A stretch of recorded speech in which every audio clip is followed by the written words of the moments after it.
Hello, everybody, and welcome to Sold! Exclamation point. I think this is going to be a long one for you, but I think it's going to be worth it. We made some very interesting sales, and I got a few things I can talk about to try to help your own sales, try to help price, just extra information to add to the database. So I'm going to get right into it since we have so much. First off, this is something I want to show you because it's something I really like. We made a big print ad sale, focusing pretty heavy on sneakers to a customer in France. What was interesting about this is I started getting a large number of Nike print ad sales, and that's not unusual. I think of all the the product lines I have, hats, apparel, pennants, print ads, cards and print ads tend to have the most multiple sales. So that wasn't crazy. So I looked at it and I saw it and I clicked on the name because they were still shopping, they were still coming in, and I saw they were from France, and I was like, uh-oh. So I sent them a message and I said, hey man, I see that you're buying a bunch of print ads. Right now they're coming in as global shipping program. And the way it works is you're going to have to pay a separate import fee, a separate shipping fee, I can't combine them in one invoice. Let me know what you would like to do, because what we can do is we can cancel these sales. I'll put them all together in one listing. I can even ship direct. So I made a bunch of offers. No response. A few more sales come in. Hey man, I'm gonna need you to respond to me. We need to talk about this. And the reason why I'm a little my anxiety went up is I'm seeing a dozen to 14 items that if they pay, I'm gonna have to refund all of them, which is just gonna suck, and then put them all in a listing and have them pay, or they're just not going to want to pay because the shipping would have been ridiculous. It would have been probably $11-12 per item. It would have been another like $200. So that's not a good idea. So I'm just going, and then the problem with international buyers are, I don't know if they speak English. I don't speak any other language other than English, and I know American Sign Language, which I don't think is going to help in this situation. So I don't think signing to the guy is going to help, even though American Sign Language is based off of French Sign Language, but not going to be helpful in this situation. So what I did was I blocked him. I blocked him from buying more print ads, and I said, hey man, had to block you. I'm going to really need you to respond to me. And he said, hey, I'm here. What's up? I don't think their English was great, but either they were using a translation, online translation, or a friend. And so we kind of worked it out. And I think they had it. And they said, well, how much to Florida? And what that means is, instead of using global shipping program, they can change the ship to address to what's called a freight forwarder. And this freight forwarder in Florida, I've sent probably close to 100 items to a freight forwarder in Florida, and one in California, maybe 75 items to the one in California. So I knew what he meant, and I said, oh, okay, cool. So if you change the address to a United States address, all the print ads will be $3.99 shipping for all of them. And then he bought a Twins T-shirt with the print ads, which was a little weird. That was the weirdest part. But I can secure the print ads and put the T-shirt like around it, put it in a bag. We're good to go. Heck, it's extra padding. The shirt will be part of the security for the print ads. So I was like, okay, cool. So I was real comfortable with him changing it, and I sent a few more messages saying, well, you can do this, or and then he kind of went kind of went dead on me. Now, during this time, while he was blocked, I got another offer in for that Syracuse jacket that I showed you from a different username in France. And I'm going, I bet this is the same dude, you know? On one hand, maybe I should have been wary of it, but I took the offer. It was a good offer. And that one paid, and I sent it 2 days ago, 3 days ago, 4 days ago, whatever it was. But then nothing's happening on these print ads, and I sent a message, didn't hear back, sent another message, didn't hear back. So it's been 6 days since we did this, and I'm like, I think the guy's legit. I just think we're trying to figure stuff out.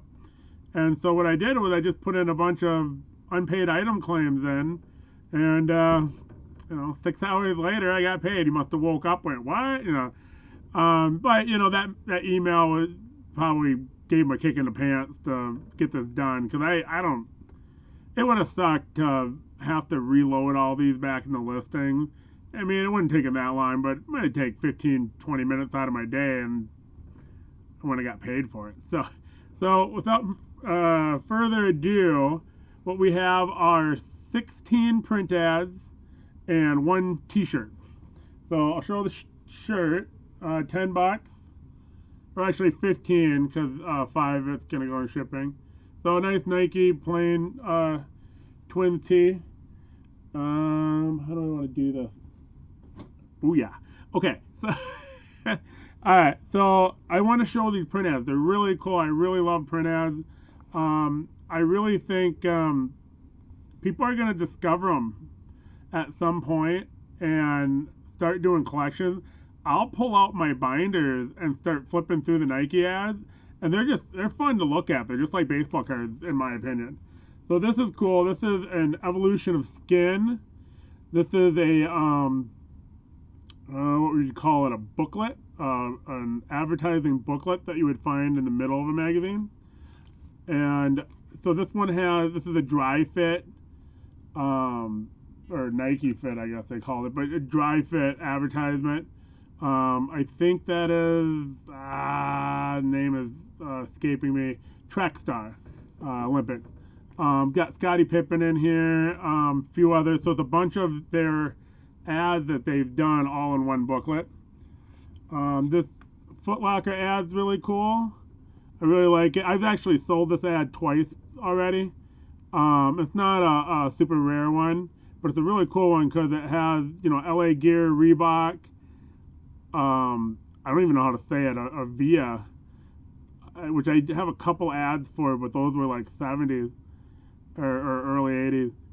Fila, Nike, British Knights, New Balance, Converse, and Asics. I think I sold I sold one of these to the New Balance person, to the archivist, and I sold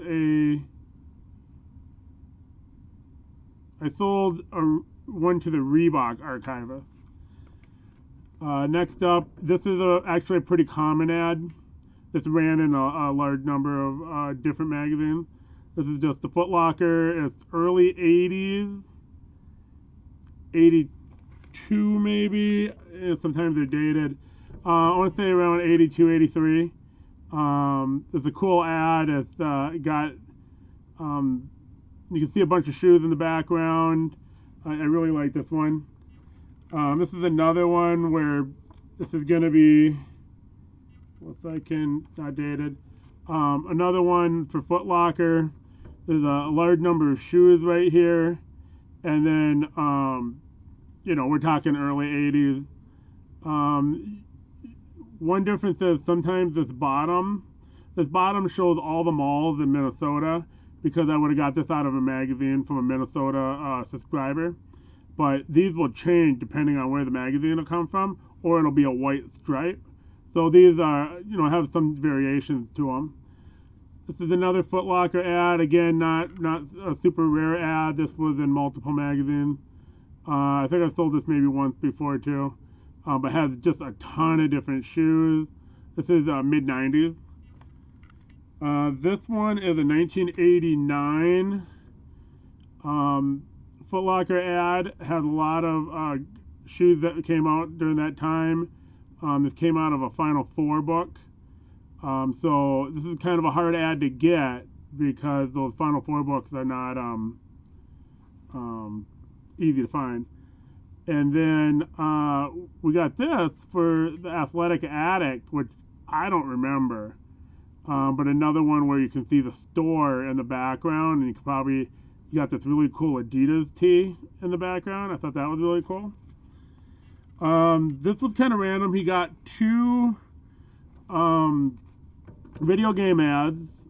So this is a Game Boy ad from 91, probably 1989, and this one I really like. This one's 1979, and it's all the Mattel handheld games, the sports games. And I'm not doing a great job recognizing the athletes here, but I recognize this guy. I just don't know his name. And then it's a 2-page ad. So it shows the 6 games. I really like this ad, and this would have been one of the ones I would have matted for framing. I'm not going to take it out, but this is the Gatorade ad with the Michael Jordan arm. It's a 4-page fold-out ad with the Michael Jordan arm. So that one's pretty popular. You probably know what that is. This one I've sold a number of times. Take it out. So it's pretty simple. Actually, there's 2 of them here. So the first one is the Nike apparel insert, and then on the back, so that's pretty cool. And then on the inside, you have Agassi and I can't remember her name, the volleyball player. So this would be a collection of single ads, many of which I have. Like I have that Dion, and I have that Agassi. The next one up is the We Don't Sell Shoes, We Sell Dreams. Or, we don't sell dreams, we sell shoes. The back is pretty cool. This is another fold out. And so this is just a big Nike Air Max ad campaign. These sell pretty well. I've sold them a number of times. I believe they're only in one specific magazine, so it was a very small run. That's a very expensive ad to produce. It's a heavier poster board, a 4-page layout, a center magazine. So that one only ran in 1 or maybe 2 ads, 1 or 2 magazine issues. Here's a Pete Sampras. This was a series, so the one with these Nike apparel tags in the corner, and then with the red messaging. So these are 2-page ads. This was a big series they did in the mid-late 90s, 96, 97. This is a shocking since going to France. These are the Nike phone number ads, and he only bought 2 of them, and they were both soccer cleat ones, which isn't shocking because in Europe, soccer is a big deal. So that was cool. And the last one being the Michael Jordan Gatorade ad. This is not the Crying Jordan. Not where Crying Jordan comes from, although I do believe he squirted a tear or 2 when he won that championship. All right, so that was the big ad sale, $169 for the 16 ads and the shirt. All right, next up we have a 4-card Boston Red Sox, the Smoky Collection sale. And this is a really great lot. This customer picked out 4 good cards. He got a couple of prospects. Bobby Dalbec and Michael Chavis. But the ones I like are this Nomar out of metal, which is a great card. Just a great card to have signed. And this really great 1987 Donruss Mike Greenwell. Well, if you're a Red Sox fan, that Garcia Parra and that Greenwell are like, what? That's some great stuff. So they did a really good job picking those up. $25 for those 4 cards. So very, very good price. If you're looking for some autograph cards, some maybe lesser known guys, the Smoky Collection we priced them very aggressively. Okay, so now we have a 2004 All-Star Game ticket stub. There's some graphic loss, kind of beaten up around the edges, so not in real great condition. But here's the deal. I've never seen another one on eBay. At least not since I've had this, and it's not like I look every day. But there's not another one right now. So very, very rare ticket stubs. So even in not really that great condition, we still got 55 for this ticket stub. I was very surprised to see how rare these were, since we're only talking about 15 years ago. So I don't know why they're so rare, but they are, and there you go. Did an ornament, Harley Davidson ornament. A client of ours had used to own Hallmark stores, so I got maybe a couple hundred ornaments, and I've been selling them over the last couple of years. During Christmas, I sell more, and then throughout the year, I still sell half a dozen or maybe a dozen of them. So the lesson we're going to learn from that is, yeah, ornaments sell at Christmas. Got it. But I also sell them in July. Not very often, but it'll happen. So when you get a big batch of these, don't worry about, I see this a lot on reselling sites. They go, well, I have these sweatshirts. Should I list them in September? Just list them. The listing fees aren't that much.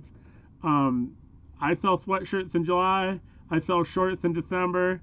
I sell ornaments in June. Just get them up there. They'll sell when they sell. Don't overthink the timing. You're not a retail store. Don't overthink I gotta get them in stock ready for the summer in February. That's not the way that works. Okay, so we have the ornament was 20. We have a Pitt Panther versus Duke, 7 for that guy. All right, this one's cool. This is a 1968 Donnybrooke Ticket, which is a race they have in Minnesota. I suppose I'm not a big race fan. 17 for this. It's a smaller race. It's not. If it was like 1968 Daytona 500, then I probably would have got a few more bucks for that. But that's a really cool ticket if you're a racing fan, if you're a Minnesota racing fan. And Minnesota apparently has a pretty rich racing history, from what I can tell. So that's a cool ticket. I think whoever bought that's going to be very happy to have it. This is the 2008 NBA Finals program. I really, really like this program. Very good design. Kevin Garnett, Kobe Bryant, split face. I would love to see somebody get these, get this dual signed. That's a pretty expensive piece. I don't know where you'd put it. Would you put it right on the forehead, like in gold or something? I don't know, but a really cool finals program. Very creative. One that you were able to swing it. I think it would be great signed. That was 30. We have this press photo. Yeah, print ad. I sold so many print ads. This press photo. I wasn't able to identify the year, but we're talking turn of the century. Based on the typeface on the back, you're not gonna be able to see it. Shoot. So this was one of the ones that was acquired from the publisher that we sold a few from. Now I can tell from the back it's a Kodak paper stock. And so this one was obviously one that was developed from a negative from the National Archives, the Baseball Hall of Fame. So what we're looking at here is, so we got 37 for this. It's a great image, worth every penny. Now, you can get this image now, maybe, but the problem with doing that is you have to find out who holds the negative, because there's only one negative. So somebody's holding it. And so they may have gatekeepers where you have to be writing a book. You have to be publishing something in order to even get a copy. So you might be, there might be a gatekeeper that will just say, no, you can't just have the photo. We're not going to just develop it for you. And the other thing too is they're probably charging $50 a photo, or $25 or $30, assuming they'll even make it for you, assuming you even know who developed it. So what's nice about these, even though these weren't like the Fred Anderson photos where they were developed by the photographer, where else are you gonna get it? It's a great image. It's an original. It came from the original negative. Now it's not period though, so it wasn't developed in 1918 maybe. This is probably, from the way the Kodak paper looks, it probably was developed in the 90s, probably early 90s. Just based on, I was a kid then, and I kind of saw how the paper looked and the way the typeface was. A lot of it's just personal experience and dealing with that stuff. That's how you can pin down dates. Sometimes you kind of go, well, I remember in the 80s, that's kind of how the script looked. You can do that a lot with apparel and looking at tags. You kind of go, okay, that kind of a typeface, was from the 70s, or the 50s and 90s. So you can figure it out that way. This is a Scout.com magazine, low sell-through rate, but when you got a bunch of them, just list them all, and some will sell. You'll never know which ones. Let's see. 13 for that. Okay, I've been given prices. I'm happy with that. Okay, this is a weird hat. I don't know. So it's a felt hat. The air hole. I had put down. It's got like a vinyl sweatband. It's all cracked with an elastic back to it. This doesn't appear, especially this patch right here, it doesn't appear to be a reproduction. But I don't know what it is. There's no tag. And it's, started breaking down. It's got a lot of fade to it. It might be early 70s, mid 70s. The fit's probably not real great on it, so I priced it at real low, and then I ended up taking 18 shipped for it. Now here's the thing, whoever's getting this got a deal. But the reason why I can't charge $75, $100, $150, oh man, this is, whatever. One, I don't know. But two, nobody's looking for it. Nobody's really looking for this hat. So the customer that purchased it probably identified it and was like, oh man, what a great price. Maybe I'll get it for a little cheaper. And I'm going, I don't know if I'm going to sell it. So we came to agreement. So I think this is one where this is a client's item. Client's going to get a few bucks. I'll make commission. Customer's going to be really happy with his item. So it worked out for everybody. Here's a New Era Heather Gray Twins fitted. Real bad condition. The shape is real great. It's real clean, but it was worn a lot. So we got this big salt staining here. It's from sweat. And so in this one, you put, defect, heavy wear, heavy sweat staining. My guess is somebody else might try and wash it because, I priced it real low. 17 shipped for this. This came out about a year and a half ago. I'm a big fan of these Heather Grays. I just really like them a lot. I didn't actually buy one because I'm cheap. So, but yeah, keep an eye out for these. These Heather Grays look real nice. Try to pick them up. They'll probably start drying up in about a year or so. All right, so. Okay, maybe that wasn't the best spot for it. So what we did was we got a few baseballs. I have a client who sends me baseballs, and I hate getting baseballs. But now with the multi-listing, they're like, you know what? Let me just throw them all in a multi-listing, and now it's not so big, not such a big deal. So he made a first sale with Eastern League. It's got all the different logos on it with the really cool Navigators logo right there. So you know, now that I can do the multi-listing where I can just add to the list, I can do them real fast now. Now I don't really mind getting them, although baseball isn't really the thing that, you know, it isn't really what I'm looking to sell. But I'm sure he's picking them up real cheap, and then you know, so this sale probably paid for every ball he's ever sent me. Not happy about this, but I'm not sad either because, you know, we'll make a few bucks. Pint glasses, I hate shipping them. Said it before, I'll say it again. 17 shipped. Not really a lot. I really like pint glasses, and I really wish I could find a box where I could just slip it in. It would be secured. I could put it in a flat rate. Then I would have, you know, hundreds for sale. I think they're a really good flip if we can figure out the shipping problem. And what I mean by the shipping problem is not the shipping price, but the time it takes to pack it. I got to use a lot of paper. I got to position it properly. Only one's ever broken, but like I mentioned before, I think that person might have been replacing one that they had broke and just did switcheroo on me.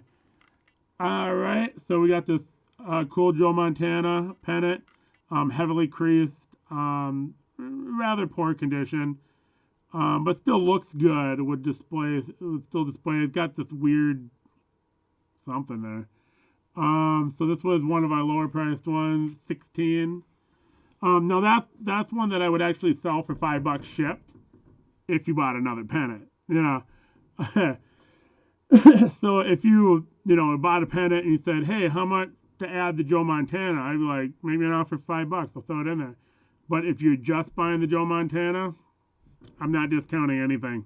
It's the packaging's very expensive. It takes a lot of time to ship it. I'm just I gotta cut the thing. I gotta go to Walmart to buy the cardboard. I mean, that's a surcharge right there. The fact that I have to go to Walmart to get the cardboard.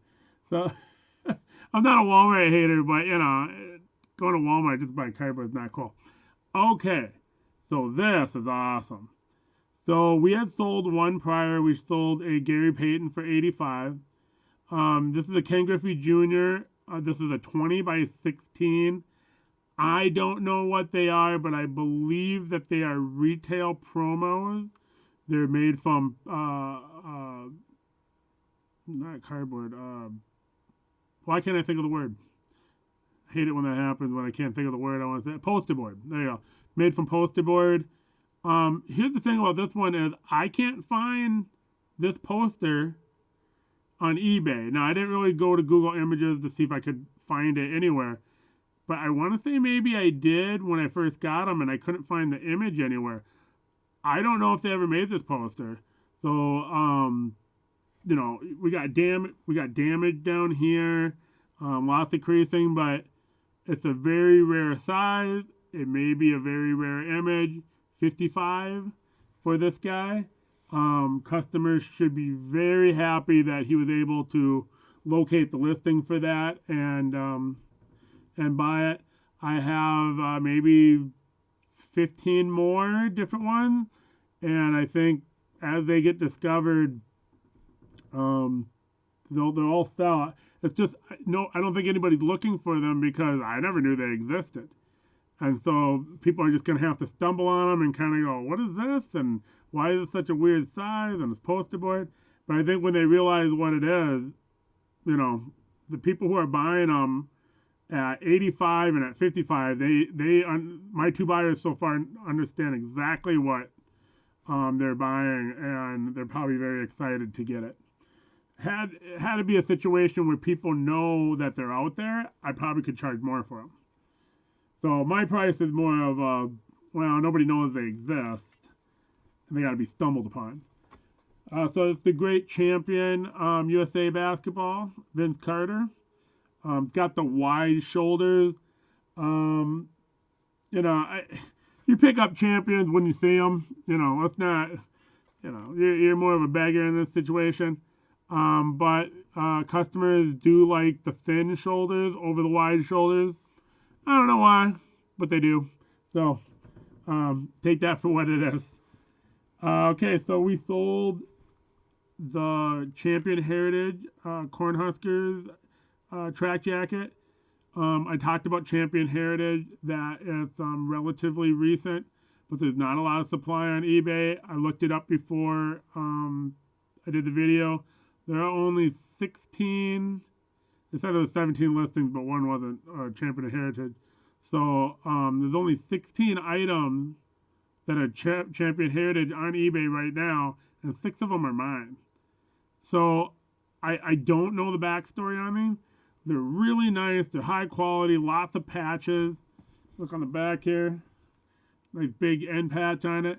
All sewn, high quality. And so if you see them out in the wild, pick them up. Vince Carter,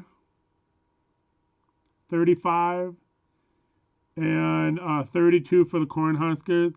I'm getting a few dollars more, between $5 and $10 more for the Champion Heritage versus a champion of the same school that's sewn. And here's the other thing too is I have 8. I've sold 2 in the last 5 days, and out of the 6 I have left, I listed 4 of them in the last week. So, or 10 days. So sell-through rate good on them. Small sample size, sell-through rate's good on them, and we're getting $5-10 more than what we would for their counterparts. So definitely keep an eye out for the Champion Heritage. And from what I can tell, it's only NCAA schools, it's only colleges. All right, we got this Iowa Wrestling. Wrestling sells well. Mascot sell well. This is the Cotton Exchange. Nice little 90% cotton. Made in USA, so I don't think it's 90s, but I do think it's 03, 04, 02. It's checked all the boxes. Wrestling, pick up wrestling. And WWF sells very well, but real wrestling sells extremely well, and you can charge more for it. I'm trying to find the price. 26 for that guy. So for me, it's wrestling and mascot. I mean, that's a dream right there. And now I talk a lot about Ivy League schools. Wharton's not exactly. Pennsylvania is Ivy League. Okay, so I think Pennsylvania actually is a legitimate Ivy League. They don't sell for more, but they sell very fast. Maybe I should try charging more for them, but this is a simple Wharton hoodie. 27 for this guy. And let's see. Scout, oh, there's a Gopher crew neck that I didn't pull. I forgot to pull it. I got 20 shipped for that one. It wasn't. It was a sewn patch, but I don't think the design was all that great, so I kind of priced it low. And we're done. Only took 33 minutes. February 28th, 8 o'clock, live on YouTube. We're busting 2019 Topps Heritage Baseball. We're giving away all the hits, all the good stuff that comes out of the box.